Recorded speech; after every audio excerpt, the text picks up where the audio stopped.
नमस्कार। आज के ऑनलाइन वीडियो में आपका स्वागत। आज BCom honours part third paper second goods and service tax doctor R K. Nagar. आज जिस टॉपिक के बारे में पर चर्चा करेंगे वह है introduction of goods and service tax in India. इसका इंट्रोडक्शन कब हुआ, इसको किस प्रकार से अपने देश में लागू करा, किस प्रकार से इसका अ, अ, क्रियान्वयन हुआ है, इसके बारे में पर चर्चा करेंगे। इस टैक्स का जो भी वैल्यूशन है अपने पास करने से पहले कि इसका इंट्रोडक्शन देना आपको कि विश्व स्तर पर जो ये क्या है कि विश्व स्तर पर जो इसका प्रादुर्भाव हुआ था ये 1954 में हो चुका था और फ्रांस में सन 1954 में सबसे पहले से लागू किया था। जो फ्रांस में इसको सबसे पहले लागू हुआ था 1954 में और भारत में इसको लागू किया था 2017 में और साथ विश्व में 160 देशों से अधिक देशों में लागू हो चुका है। तो तीन अपने इंपॉर्टेंट पॉइंट है कि विश्व में पहली बार कब लागू हुआ था 1954 में, फ्रांस में हुआ था लागू ये, और अपने भारत में जो हिंदुस्तान में लागू हुआ था 2017 में, और विश्व में 116 देशों ने इसे लागू करा।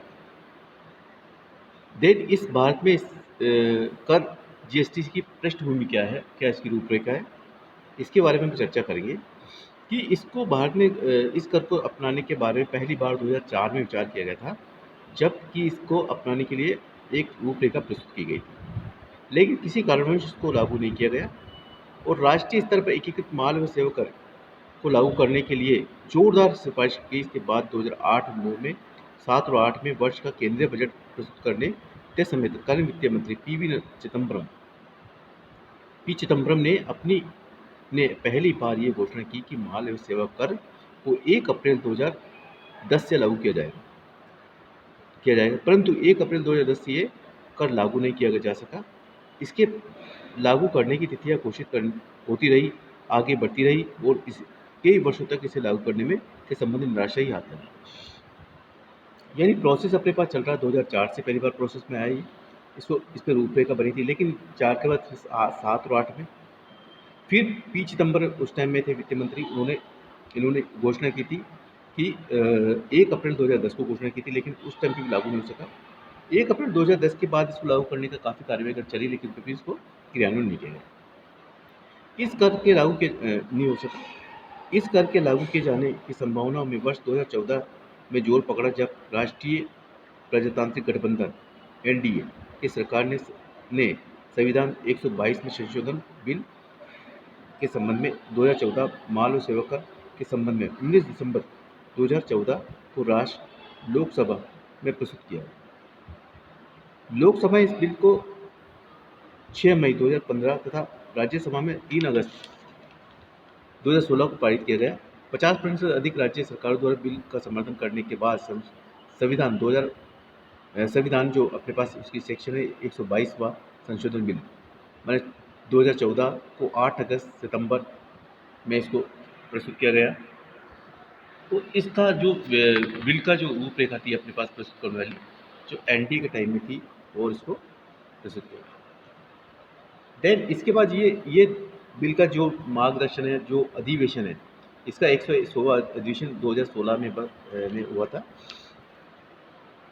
और अप्रैल वर्ष 27 मार्च 2017 को निम्नलिखित केंद्र माल व सेवा कर कानून लागू लोकसभा में पेश किया गया। मैंने 27 मार्च 2017 को उसको पेश किया गया था और इसका जो central goods and service tax bill 2017, integrated goods and service tax bill 2017, union territory bill and goods and service bill tax bill 2017 और goods and service tax bill 2017 पेश हुआ। जो इस बिल की संविधान के संबंध में चर्चा है उसके बारे में इसमें पूरा विस्तार दिया गया है।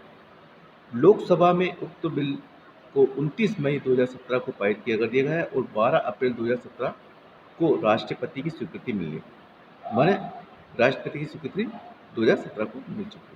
अधिनियम का प्रारूप ग्रहण किया गया था, केंद्रीय अधिनियमों के अधिनियम का प्रावधान राज्य सरकार के अधीन इसको किया गया था। देन उसके बाद जो अपने पास है इसमें किस प्रकार से इस रूपरेखा का क्रियान्वयन करना है वो है सबसे, फिर इसको जो संवैधानिक संशोधन की आवश्यकता थी, इसमें संवैधानिक संशोधन की आवश्यकता के आधार पर इसको किस प्रकार से लागू करना था इसमें हमारे देश में कई प्रकार की शक्तियों को केंद्र सरकार द्वारा विभिन्न राज्यों को संशोधन प्राप्त किया गया था और उसके आधार पर जीएसटी बिल को क्रियान्वयन किया गया था। वेट के आधार पर इसमें जो भी कैलकुलेशन किए थे वो अलग प्रकार के थे। उसमें क्या संशोधन करना था, क्या नहीं करना था, वो अलग अपना एक संविधान का लगा। देन माल और सेवा कर जीएसटी का एकीकृत कर है, जिसमें केंद्र और राज्य सरकार को एक एक के साथ कर लगाने तथा एकीकृत करने की आवश्यकता है। इसमें एक ही बिल है, एक ही कर प्रणाली के आधार पर इसको कैलकुलेशन किया गया है, उसी के आधार पर इसका रूपरेखा तैयार की गई है। परंतु संविधान में ऐसी व्यवस्था नहीं की गई है कि केंद्र और राज्य सरकार के साथ में इसको सही प्रकार से क्रियान्वयन किया जा सके और सही प्रकार से इसकी रूपरेखा को किया जा सके। अधिनियम 2017 अधिनियम 2016 के द्वारा भारतीय संविधान में संशोधन किया गया था। इस संशोधन के बाद वर्तमान में संविधान का रूपरेखा का क्रियान्वयन किया गया था, उस पर इसको लागू किया गया। देन जो संविधान का 101वां संविधान है अधिनियम 2016 में के महत्वपूर्ण तथ्य क्या थे इसमें? जो महत्वपूर्ण तथ्य अपने पास थे कि इसको किस प्रकार से 2016 की धारा 20 के तहत अनेक संशोधन किए गए थे। पहला संशोधन नया अनुच्छेद 246A जोड़ा गया और इसमें जो मुख्य बात थी कि संसद एवं राज्य विधानमंडल को कानून बनाने का अधिकार है। हमारे इसका कानून संसद और विधानसभा बना सकती है और इसमें कानून पर जो भी क्रियान्वयन है सरकार इसको लागू कर सकती है। सेकंड का था संसद को अंतर्राज्यीय आपूर्ति के संबंध में कानून बनाने का पूर्ण अधिकार है। माने स्टेट अंतर्राज्यीय व्यापार और वाणिज्य के दौरान माल और सेवा अथवा दोनों की आपूर्ति की जाने पर माल और सेवा के संबंध में जो भी कानून बनाने का अधिकार पूर्ण सरकार को है। स्पष्टीकरण पेट्रोल, डीजल, कच्चा तेल, प्राकृतिक गैस, विमान ईंधन तथा वर्तमान में माल और सेवा कर अधिनियम लागू नहीं किया गया है। इन पर अपने लागू नहीं, इन पर इस प्रकार इस कर को लगाने की तिथि जीएसटी काउंसिल द्वारा बाद में सुनाई जाएगी। उक्त स्थिति में ये वस्तुएं अभी कर के दायरे में। देन सेकंड पॉइंट अपने पास है कि नया अनुच्छेद 269A में जोड़ा गया है। कौन सा है इसमें नया अनुच्छेद? 269A के तहत कि भारत सरकार को कर लगाने